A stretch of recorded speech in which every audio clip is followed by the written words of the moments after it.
नमस्ते। बिना किसी देरी के सीधा आज के इस विश्लेषण पर आते हैं। आज हम एक बेहद दिलचस्प बिजनेस गाइड पर चर्चा करने वाले हैं कि आखिर नैतिक विज्ञापन यानी एथिकल एडवर्टाइजिंग और उपभोक्ता को मैनिपुलेट करने के बीच की वो धुंधली सी रेखा कहाँ खिंचती है। कई बार तो हमें पता ही नहीं चलता कि कब कोई ब्रांड हमें सिर्फ जानकारी दे रहा है और कब वो पूरी तरह से हमारे दिमाग के साथ खेल रहा है। चलिए इस पूरे खेल को डिकोड करते हैं।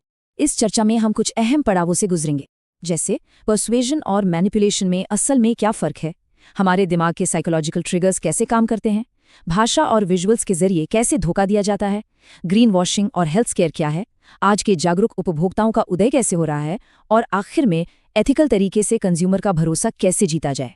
तो सबसे बुनियादी बात से शुरू करते हैं। पर्सुएशन बनाम कंज्यूमर मैनिपुलेशन, आखिर ये लाइन कहाँ खींची जाती है? देखिए, सबसे अहम फर्क ये है कि जब कोई विज्ञापन नॉन मैनिपुलेटिव होता है तो वो असली तथ्यों को एक बेहतरीन और सच्चे तरीके से पेश करता है।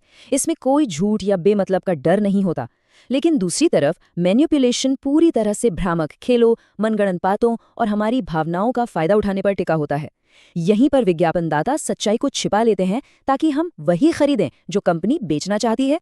और ये चीज़ बहुत ही बारीकी से हमारे सेल्फ कॉन्सेप्ट यानी खुद को देखने के तरीके को टारगेट करती है। मार्केटर्स बहुत चालाकी से हमारे वास्तविक रूप और आदर्श रूप के बीच की जो भावनात्मक खाई है उसका फायदा उठाते हैं। उदाहरण के लिए डव जैसे ब्रांड हमारे वास्तविक रूप को अपनाकर हमें कंफर्टेबल महसूस कराते हैं। वहीं नाइकी जैसे ब्रांड हमारे आदर्श रूप को जगाते हैं कि हम असल में क्या बन सकते हैं। जब हमारी असलियत और हमारी चाहत के बीच एक बड़ा अंतर महसूस कराया जाता है तो खरीदारी करना लगभग एक मजबूरी सी बन जाती है। अब आते हैं दूसरे पहलू पर, जो थोड़ा और गहरा है, साइकोलॉजिकल ट्रिगर्स और हमारे दिमाग की कमजोरियां। हम सभी के दिमाग में कुछ शॉर्टकट होते हैं और मार्केटर्स इनका खूब इस्तेमाल करते हैं। पहला है एंकरिंग, जहां किसी प्रोडक्ट की पहली कीमत हमारे दिमाग में बैठ जाती है और फिर कोई भी डिस्काउंट बहुत बड़ा फायदा लगने लगता है। दूसरा है फोमो, यानी कुछ छूट जाने का डर। ब्लैक फ्राइडे सेल के दौरान सिर्फ 2 बच्चे हैं का टैग देखकर अक्सर हड़बड़ी में खरीदारी हो जाती है। और तीसरा, इंस्टेंट ग्रेटिफिकेशन। हमारा इंसानी दिमाग भविष्य के किसी बड़े फायदे से ज्यादा तुरंत मिलने वाली खुशी या डोपामाइन हिट के पीछे भागता है। अब जरा उन तरीकों पर गौर करते हैं जिन्हें देखकर लगता है कि कंपनियों को क्या बिल्कुल नहीं करना चाहिए, यानी भाषाई और विजुअल धोखा। विज्ञापनों की दुनिया में वीजल वर्ड्स यानी गोलमोल शब्दों का खेल कमाल का होता है। ये ऐसे शब्द हैं जो असल में कुछ ठोस वादा नहीं करते। जैसे कोई शैम्पू कहता है कि वो डैंड्रफ कंट्रोल करने में मदद करता है। कानूनी तौर पर कंपनी ने डैंड्रफ जड़ से खत्म करने का कोई दावा नहीं किया है, लेकिन एक आम खरीदार का दिमाग इससे एक सटीक इलाज या 100% गारंटी मान लेता है। ये शब्दों का एक बहुत ही चालाकी भरा जाल है। सिर्फ शब्द ही नहीं बल्कि विजुअल धोखे भी बहुत आम है। डेटा के साथ कैसे खेला जाता है इसका एक बेहतरीन उदाहरण है ग्राफ्स। कंपनियां अक्सर ग्राफ के वाई एक्सिस को शून्य की बजाय किसी बहुत ऊंचे नंबर से शुरू करती हैं। इससे ऐसा भ्रम पैदा होता है कि कंपनी या प्रोडक्ट में बहुत भारी ग्रोथ हुई है, जबकि असलियत में वो बदलाव ना के बराबर ही होता है। इसके कुछ असल जिंदगी के उदाहरण काफी चौंकाने वाले हैं। जैसे लॉरियल ने अपने एंटी एजिंग फाउंडेशन के विज्ञापनों में मॉडल्स की त्वचा को इतना ज्यादा एयरब्रश कर दिया कि वो दावे पूरी तरह से झूठे लगने लगे। या फिर कैडबरी का उदाहरण लें, जिन्होंने अपने चॉकलेट एग का आकार छोटा कर दिया लेकिन अपनी चालाक पीआर के जरिए ये घुमा दिया कि प्रोडक्ट छोटा नहीं हुआ बल्कि ग्राहक बड़े हो गए हैं। और कैलॉग्स ने तो बच्चों को जंक फूड बेचने के कड़े नियमों से बचने के लिए अपने विज्ञापनों को एडिक्टिव डिजिटल गेम्स का रूप ही दे दिया। चलिए अब बात करते हैं ग्रीन वॉशिंग और हेल्थ केयर की, जो पूरी तरह से भावनाओं और डर का फायदा उठाने की रणनीति है। क्या हमने कभी इस बात पर गौर किया है कि कैसे कुछ कंपनियां सीधे तौर पर स्वास्थ्य संकटों का फायदा उठाती हैं? स्वाइन फ्लू जैसी महामारियों के समय लाइसॉल जैसी कंपनियों ने ऐसा माहौल बनाया जैसे उनका हैंड सैनिटाइजर हवा में फैलने वाले वायरस को रोक सकता है। इसी तरह क्लिनिक्स ने लोगों के डर को भुनाते हुए एंटीवायरल टिश्यू बेचने शुरू कर दिए। ये इमोटिव पर्सुएजन का एक ऐसा रूप है जो सीधे तौर पर लोगों की घबराहट और पैनिक से मुनाफा कमाता है। और जब बात पर्यावरण की आती है तो ग्रीन वॉशिंग की सच्चाई और भी कड़वी है।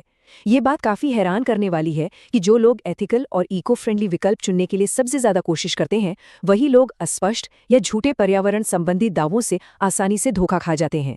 कंपनियों को बस पैकेजिंग पर एक हरा रंग या नेचुरल शब्द चिपकाना होता है और काम बन जाता है।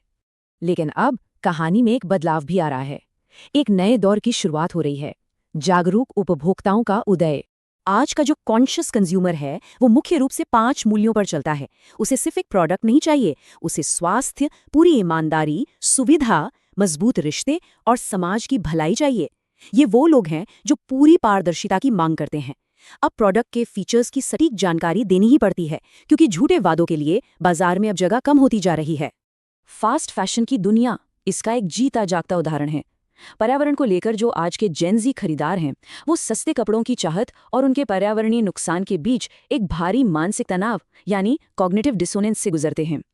इसी अपराध बोध को कम करने के लिए द रेवोल्यूशन मूवमेंट जैसे आंदोलन खड़े हो रहे हैं, जो सीधे तौर पर फैशन इंडस्ट्री से माइंडफुल कंजम्पशन और पूरी पारदर्शिता की मांग कर रहे हैं। तो इन सबके बीच कंपनियों के लिए सही रास्ता क्या है? बात आती है एथिकल कंज्यूमर ट्रस्ट बनाने पर।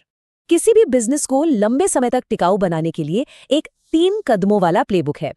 पहला है प्रोएक्टिव सेल्फ रेगुलेशन, जहां इंडस्ट्री खुद आगे आकर अपने नियम तय करे और उनका सख्ती से पालन करे। दूसरा कदम है 100% पारदर्शिता और प्रामाणिकता।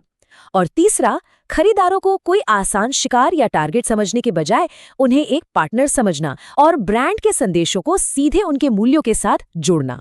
और इसीलिए इस चर्चा के अंत में एक एथिकल बिजनेस को खुद से ये बेहद जरूरी सवाल पूछना ही होगा, क्या वो ईमानदारी के जरिए एक ऐसा रिश्ता बना रहा है जो सच में दोनों के लिए फायदेमंद हो, या फिर वो सिर्फ मुनाफा कमाने के लिए अगला चालाक धोखा डिजाइन कर रहा है? इस विश्लेषण का हिस्सा बनने के लिए बहुत बहुत शुक्रिया। तो अगली बार जब भी कोई शानदार विज्ञापन सामने आए तो हमें एक पल के लिए रुककर जरूर सोचना चाहिए, क्या ये सच में हकीकत है या सिर्फ हमारे दिमाग को हैक करने का एक और ट्रिगर?